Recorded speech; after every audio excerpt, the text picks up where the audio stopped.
Non mais Citroën, vous êtes vraiment des cancers, hein. Ils veulent bloquer Polestar dans toute l'Europe. Ils sont sérieux là?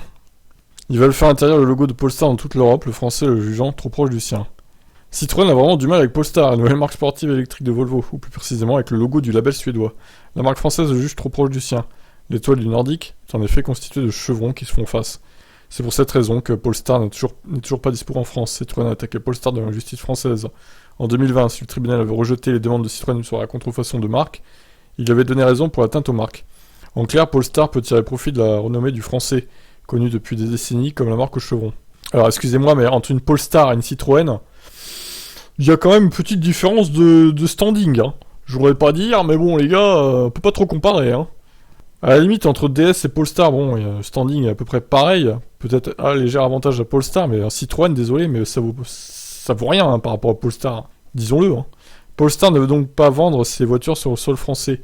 Il y a quelques jours, le Suédois n'avait pas souhaité commenter l'affaire.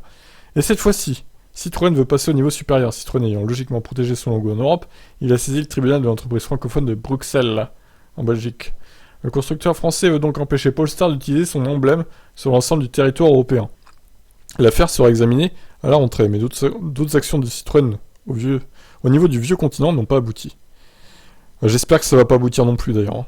L'idée n'est évidemment pas de mettre fin à Polestar, mais de lui imposer un changement de logo. Une victoire de Citroën pourrait vite le faire changer d'avis, car s'il est encore absent chez nous, Polestar s'est implanté dans de nombreux pays européens. Devoir y arrêter les ventes semble impensable. Ah là là, j'espère au pire qu'ils changeront de logo, comme ça ils pourront venir en France, Polestar. Et Citroën arrêtera de casser les couilles. Donc je sais pas ce que ça va donner cette affaire encore.